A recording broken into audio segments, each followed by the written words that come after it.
प्रज्वलित केली होती।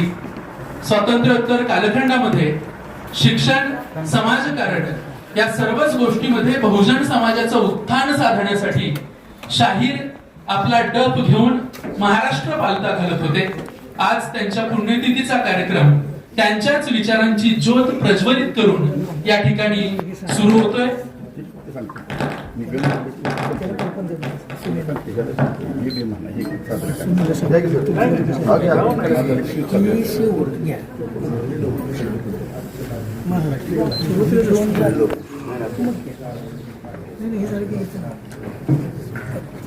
या ठिकाणी सातारा नगरपालिकेचे सन्माननीय नगरसेवक विनोद काका मोरे हेही या ठिकाणी उपस्थित आहेत, त्यांचंही स्वागत।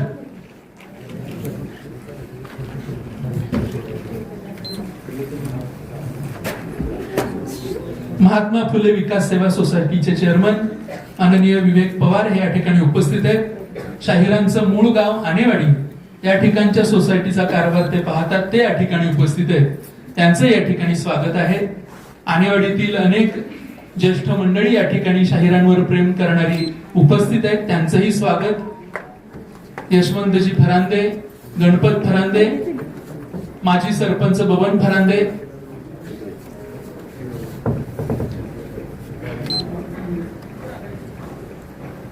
शाहिरांना अभिवादन केलं जातंय, दीप प्रज्वलन केलं जातंय।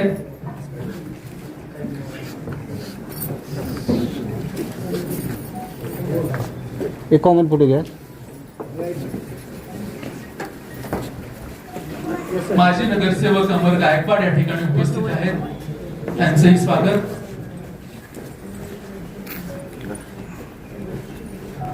सर या इकडे गाडी सर। माजी प्राचार्य नलवडे। त्यामुळं या कार्यक्रमाच्या प्रारंभी या ठिकाणी आपण शाहीर प्रकाश फरांदे आणि शाहीर मोहन जाधव यांना विनंती करूयात की त्यांनी गण सादर करावा।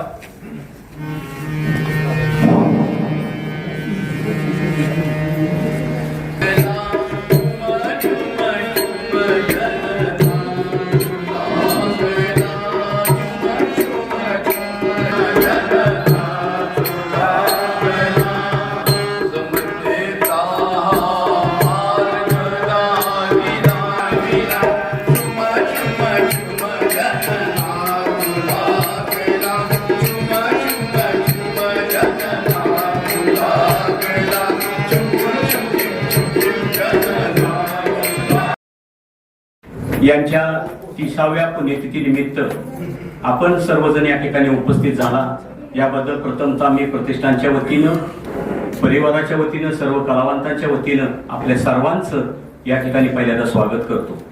आज या ठिकाणी सर्वात आनंदाची गोष्ट की आम्हाला आपण ज्यांचं भाषण ऐकण्यासाठी उत्सुक आहात ते माननीय ज्ञानदेवजी मस्के साहेब, जे रयत संस्थेचे कुलगुरू आहेत साहेब, यांच्या भाषणासाठी आपण आलो। ते पावली म्हणून आम्हाला लाभले, त्यांचं पहिल्यांदा आम्ही या ठिकाणी स्वागत करतो। त्याचबरोबर सातारा नगरीचे नवनिर्वाचित नगराध्यक्ष माननीय अमोलजी मोहिते, उपनगराध्यक्ष माननीय ॲडव्होकेट डी.जी. बनकर साहेब, या कॉलेजचे प्राचार्य माननीय आत्तार साहेब, माजी प्राचार्य अरुण गाडे साहेब, माजी पोलीस उपाधीक्षक माननीय विवेकजी लावण साहेब, त्याचबरोबर या सातारा नगरपालिकेच्या सभापती महिला आणि बालकल्याण मोनिकाताई घोरपडे, हेमलताताई भोसले, सीमा भोसले, विनोद काका मोरे, चारुशीला पवार, पंचायत समिती सदस्या आशाताई बाचर, आशाताई डगळे आणि जाधव मॅडम आणि आपण सर्वजण या ठिकाणी आमच्या निमंत्रणाला मान देऊन आला। सर्व क्षेत्रातली माणसं आहेत, महाराष्ट्र जीवन प्राधिकरणापासून स्टेडियमवर खेळणारे आमचे मित्र आहेत, लँडमार्क ग्रुपचे मित्र आहेत, पाणी पुरवठ्याचे मित्र आहेत, कामाटीपुरा बोडवल्यातले सर्व सदस्य आहेत, आपण सर्वजण या ठिकाणी उपस्थित झाला याकरिता मी प्रथमतः आपल्या सर्वांचं या ठिकाणी स्वागत करतो। प्रथमतः आणि 98 सालापासून शाहीर फरांदांचं निधन झालं 96 साली। 96 साली झाल्यानंतर आम्ही शाहिरी करायची, नोकरी करायची का लोक कलावंतांचं करायचं असं आम्ही संभ्रमात होतो. नंतर आम्ही कुटुंबाचा विचार केला की आपल्याला उदरनिर्वाहाचं साधन ही नोकरी आहे, त्यामुळे नोकरी करूया. परंतु हे जे लोककलाकार आहे, या लोककलाकारांच्या आर्थिक विवंचना फार होत्या. कारण पोटामध्ये आग होती परंतु खायला पैसे नव्हते. अशी लोक राष्ट्रीय पदक विजेते साहेब कलाकार आहेत, परंतु त्यांची भ्रांती होती. म्हणून आम्ही शाहीर फरांदे प्रतिष्ठानची स्थापना केली आणि या प्रतिष्ठानच्या माध्यमातून 300 रुपये पहिल्यांदा मानधन मिळत होतं, वृद्ध कलाकार मानधन. ते या गेल्या वर्षापासून 5,000 पर्यंत पोहोचले. सर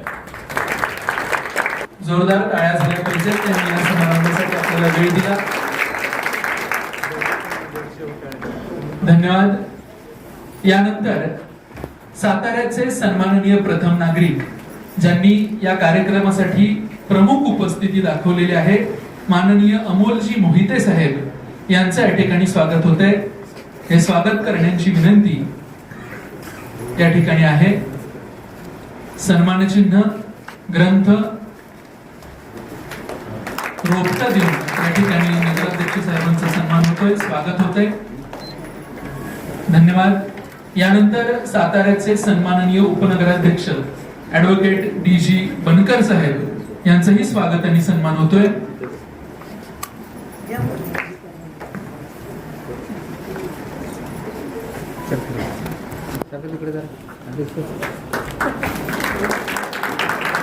या ठिकाणी जिल्हा परिषदेचे माजी शिक्षण सभापती सुनीलजी काटकर यांचेही स्वागत होईल. यानंतर ज्यांनी आपल्याला या प्रतिष्ठानच्या कामासाठी महत्वाची मदत केली ते या महाविद्यालयाचे प्राचार्य डॉक्टर AC अत्तार साहेब यांचं या ठिकाणी स्वागत करण्याची विनंती मी करतो. प्राचार्य doctor AC Attar, Karmaveer Bhaurao Patil college of engineering Satara. सरांचं वैशिष्ट्य ते त्यांच्या भागामध्ये मोठं सामाजिक काम करत आलेले आहेत. त्यांना सामाजिक कार्याची आवड आहे. लोककलावंतांच्या पाठीमागे खंबीरपणे उभं राहणारं असं एक नेतृत्व या महाविद्यालयाला लाभलेलं आहे. त्यांचं या ठिकाणी स्वागत होतंय.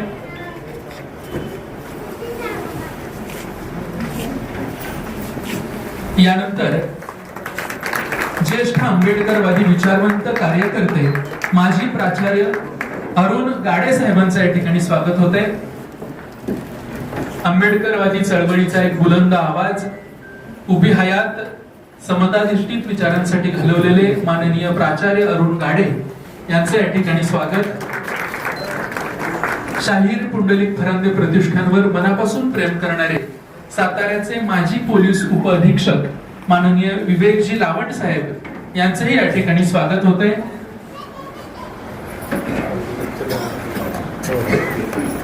लावंड साहेबांचे ताईन नाही नंबर घे.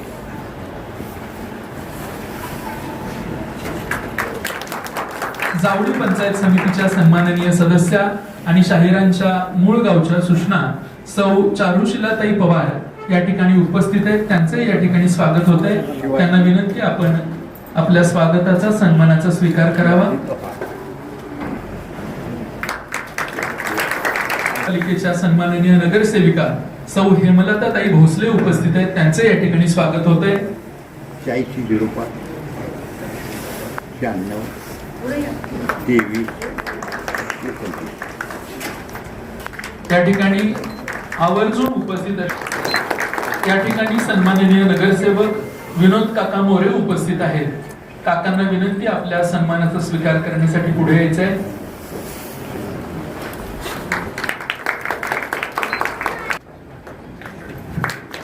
आदरणीय कोळी मॅडम या ठिकाणी उपस्थित आहेत. त्यांचंही या ठिकाणी स्वागत होणार आहे.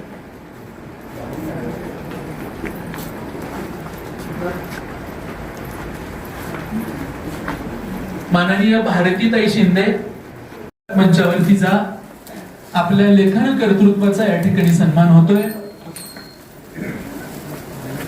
लोककला या संस्कृतीचा एक अत्यंत महत्वाचा आणि अविभाज्य घटक असले तरी कायम मराठी सारस्वतानं लोककलावंतांच्या कर्तृत्वाकडे दुर्लक्ष केलं.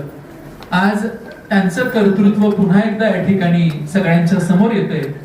महाराष्ट्रातील प्रत्येक लोककलावंताचं असं स्वतःचं चरित्र प्रकाशित झालं पाहिजे, त्याशिवाय हा संस्कृतीचा गाडा पुढे जाणार नाही. याची आपल्या सगळ्यांनाच कल्पना आहे.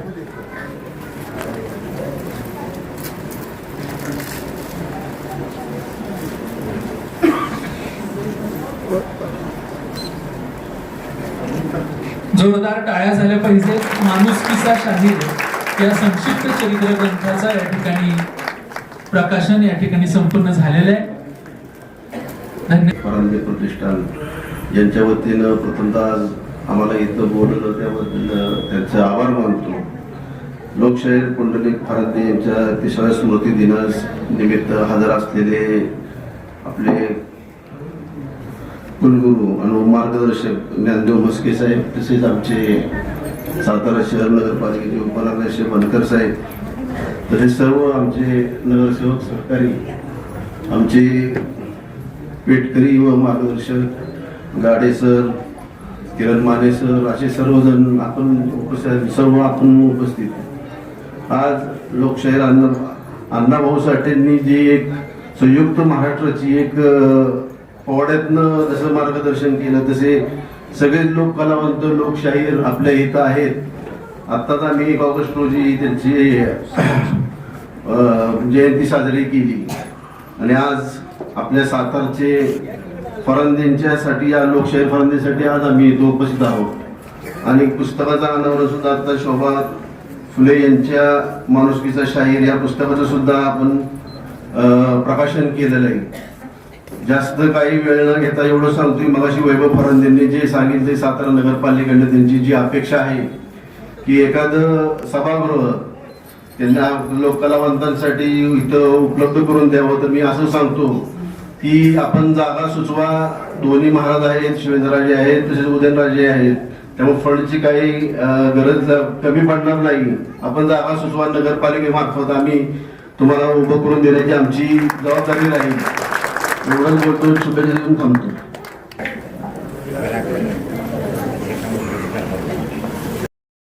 हा कार्यक्रम होत असतो. या कार्यक्रमाला यायचा योग फरांदे परिवाराच्या वतीनं आम्हाला येत असतो. शाहीर पुंडलिक फरांदे हे फरांदे घराण्यापुरते मराठी नव्हते, तर महाराष्ट्रासाठी त्यांचा विस्तार होता. साहित्याने जे महाराष्ट्राची परंपरा लाभलेली आणि जे साहित्य उभं केलेले आहे, साहित्यामधला एक महत्वाचा दुवा म्हणलं तरी त्यांच्याकडं, पुंडलिक फरांदे यांच्याकडं पाहावंच वाटेल. मध्ये असेच वृद्धिंगत होत राहूत या ठिकाणी सदिच्छा या निमित्तानं मी देतो. कर्मवीर भाऊराव पाटील तथा अण्णा आणि महाराष्ट्र भूषण लोकशाही पुंडलिक फरांदे यांच्या पवित्र स्मृतीला विनम्र असं अभिवादन करतो. आजच्या महाराष्ट्र भूषण लोकशाही पुंडलिक फरांदे प्रतिष्ठान यांच्या माध्यमातून जो 30वा स्मृती दिन आयोजित करण्यात आलेला आहे, या कार्यक्रमाचे अध्यक्ष, शहराचे प्रथम नागरिक माननीय श्री अमोलजी मोहिते, प्रमुख अतिथी माननीय ॲडव्होकेट डी.जी. बनकर, या कार्यक्रमाला आवर्जून उपस्थित असलेले या महाविद्यालयाचे प्राचार्य, आमचे सन्मित्र माननीय श्री आकाश साहेब, माजी प्राचार्य माननीय अरुणजी गाडे, माननीय श्री विवेकजी लावंड, या कार्यक्रमाच्या निमित्ताने आवर्जून उपस्थित असलेला माननीय सौ मोनिका घोरपडे, माननीय सौ चारुशीला पवार, कार्यक्रमाला ज्यांनी हजेरी लावलेली आहे ते माननीय कॉम्रेड किरणजी माने, संपूर्ण फरांदे कुटुंबीय जे माझ्याकडे निमंत्रण घेऊन आलेले होते, ते माननीय प्रकाशजी फरांदे, वैभवजी फरांदे, फरांदे सर आणि लोकशाहीरावर प्रेम करत असणारे विशेषतः विविध संस्थांचे जे काही पदाधिकारी आहेत, अधिकारी आहेत, नगरसेविका आहेत आणि विविध क्षेत्रामध्ये ज्यांनी अतिशय भव्य दिव्य असं काम केलेलं आहे ते, आणि इथे काही नवोदित शाहिरी बसलेल्या आहेत की ज्यांना मी दुसऱ्यांदा ऐकतो आहे, ते या सर्वांचं स्वागत करतो, अभिवादन करतो. कार्यक्रमाच्या अगदी सुरुवातीलाच जो गण या ठिकाणी गायला गेला तर मी काही फार शौकीन नाही, पण जे काही 2-3 गण ऐकलंय तर मला खूप आनंद झाला की जे लोकशाहीर गात होते तो गण या ठिकाणी गायला गेला. गणपतीचं एक छोटस रूप डोळ्यासमोर ठेवून त्याचा जो नाच आहे छुम छुम छुम छुम, समाजाची परिस्थितीच तशी होती की ज्ञानाच्या क्षेत्रामध्ये आपण आताशी कुठं प्रवेश केलेला होता आणि मग गणपतीचं की फार भव्य दिव्य बुद्धिमान असं रूप लोकांसमोर आणून उपयोगी नव्हतं, म्हणून ते बिचारे छुम छुम छुम छुम नाचत येई असंच गणपतीला आपण आव्हान केलेलं आहे. मला 2 प्रार्थना खूप भावतात. एक माणूस नुकताच अज्ञानातून ज्ञानाकडे येत होता तेव्हाची, आणि एक माणूस ज्ञानी होण्याच्या प्रक्रियेमध्ये वेग येत नाही तेव्हाची. पहिली प्रार्थना कुणी लिहिली त्याच्याबद्दल काही माहिती नाही. ती पुरुषाने लिहिली का आणखी कुठून टपकली ती कुठून का असत नाही, पण पहिली प्रार्थना आहे असतोमा सतगमय, तमसोमा ज्योतिर्गमय, मृत्युर्मा अमृतम गमय. मी खूप शोधतो आहे की प्रार्थना कुणी लिहिली, कुठं लिहिली ही माहिती आहे, पण तिचा करता करविता कोण आहे हे माहिती नाही. पण प्रार्थना मात्र अतिशय आशय घेण आहे. तिच्यातला अर्थ खूप चांगला आहे की संपूर्ण मानवजात, संपूर्ण माणसाचं जगणं सुसह्य व्हावं या दिशेने जी काही प्रार्थना केली ते खरोखरच तिच्या नतमस्तक झालं पाहिजे. मधल्या काळामध्ये मनुष्य खूप प्रगत झाला, म्हणजे अज्ञानाकडून ज्ञानाकडे, ज्ञानाकडून विज्ञानाकडे, विज्ञानाकडून तंत्रज्ञानाकडे.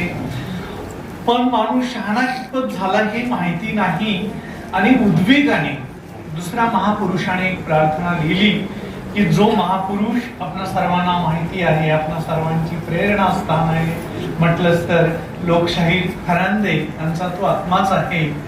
त्यांनी लिहिलं ती कॅप्शन असावं आपल्या सर्वांच्या प्रार्थनेचं